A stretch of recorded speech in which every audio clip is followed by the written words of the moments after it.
Fast, focused, and fearless. Here's everything you need to know as you jumpstart your day. I'm Diego Castro. Transport Group Manibela is organizing a widespread strike that will coincide with President Bongbong Marcos' second SONA. The strike is seen to last for 3 days from July 24 with around 200,000 drivers participating nationwide. Manibela claims that the Transportation Department has not fulfilled their promises regarding jeepney phase-out issues. Recall that last March, groups also conducted a transport strike which ended when Manibela engaged in a dialogue with Malacanang. Sa ating pong mahal na Pangulo, Ferdinand Bongbong Marcos Jr., hindi po namin alam na SONA po ito. Natapat po ng SONA. Yung pong mga nilagay nyo po sa DOTR, palpak po talaga. Kung po pwede, palitan na po ninyo. Over 500,000 Maynilad customers are currently experiencing water interruptions. Almost 600,000 Maynilad households are affected by 9 to 11 hours of nighttime service interruptions that started on Wednesday. These customers are from select barangays in Caloocan, Malabon, Navotas, Valenzuela, Quezon City, and Manila. According to Maynilad, this is the result of lower water allocation due to Angat Dam's declining water level. The water concessionaire still can't tell when the interruptions will last, but they said they are currently finding ways to shorten the time period of the service interruptions. One of these is the reactivation of deep wells and the establishment of modular treatment plants. Maynilad added that it is also continuing pipe repairs. Pina-facilitate natin yan dahil the more we are able to plug leaks and replace old pipes, mas marami din po tayong marirecover na water for distribution sa ating customers.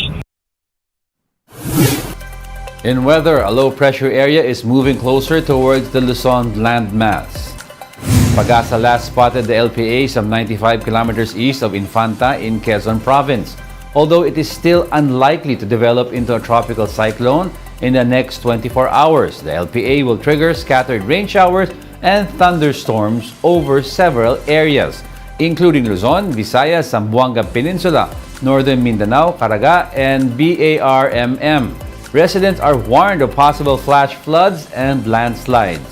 Meanwhile, Davao and Socsargen regions may also experience rain showers. The Weather Bureau said this is due to the southwest monsoon or habagat. We'll be back with more stories after the break. Keep it here on One News.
You're still watching One News Now. I'm Diego Castro.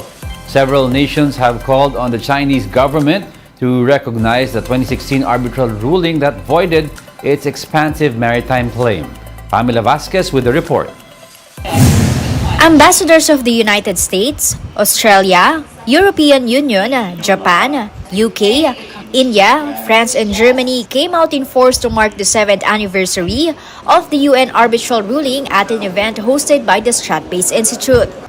In their individual keynotes, the envoys rallied behind the Philippines and called for a rules-based order in disputed waters. Together with like-minded partners like the Philippines and many other governments represented in this room, we are promoting respect for international law and the rules-based order, freedom of navigation and overflight, unimpeded commerce, and the need for peaceful settlement of disputes.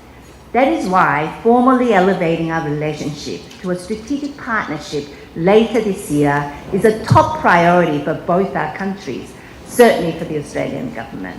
That is why Australia is investing 3.6 billion pesos in regional maritime programs. Both the United States and Australia have visibly stepped up efforts in the region. Washington is providing maritime capacity building programs and conducting more joint drills with local troops, which experts say is meant to improve the Philippines' capability to counter China's gray zone tactics. It's not just moral support, we need to be giving material support. We need to be finding ways to support the Philippines in ways that they can build up their capacity so that they can begin to push back more effectively. Gray zone tactics refer to provocations that are below the threshold of what could spark a full-on war. So, for instance, the recent swarming of more than 40 Chinese Navy vessels in the Iroko Reef and Sabina Shoal near Rectobank, which is within Philippine Exclusive Economic Zone. The Foreign Affairs Department issued diplomatic protests, but not much has come of it. There's also the pointing of a military-grade laser at the Philippine Coast Guard in February this year, and Chinese maritime militias reportedly shadowing Philippine vessels.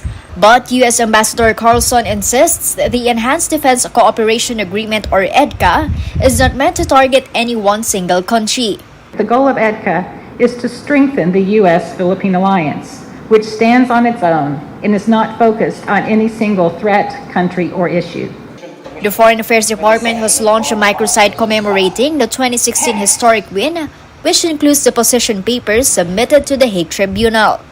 They named the site Not 1 Inch. Bawal journalist Pamela Vasquez, We Are One News. The U.S. calls on Beijing to, quote, cease its routine harassment of foreign vessels in the South China Sea. In a statement, the U.S. State Department said it continues to urge China to comport its maritime claims with international law, as well as cease its routine harassment of claimant state vessels lawfully operating in the respective exclusive economic zones. The Chinese Foreign Ministry, however, maintained that Beijing does not accept any claim or action based on the 2016 ruling. Spokesperson Wang Wenbin said the tribunal violated the principle of state consent and went beyond its authority to hear the case. The Appeals Chamber of the International Criminal Court is set to deliver its judgment on the Philippines drug war probe appeal. Recall that earlier this year, the Marcos administration filed an appeal to the ICC, questioning its jurisdiction over the country. The government also claimed that the national government is already investigating the issue. In a media advisory on Wednesday, the ICC announced that they will issue their decision on July 18, 10 in the morning, Hague time. And that's it for this hour. Join us again at 9 a.m. as we continue to monitor the day's biggest stories. I'm Diego Castro. We are One News. All sides, all the time.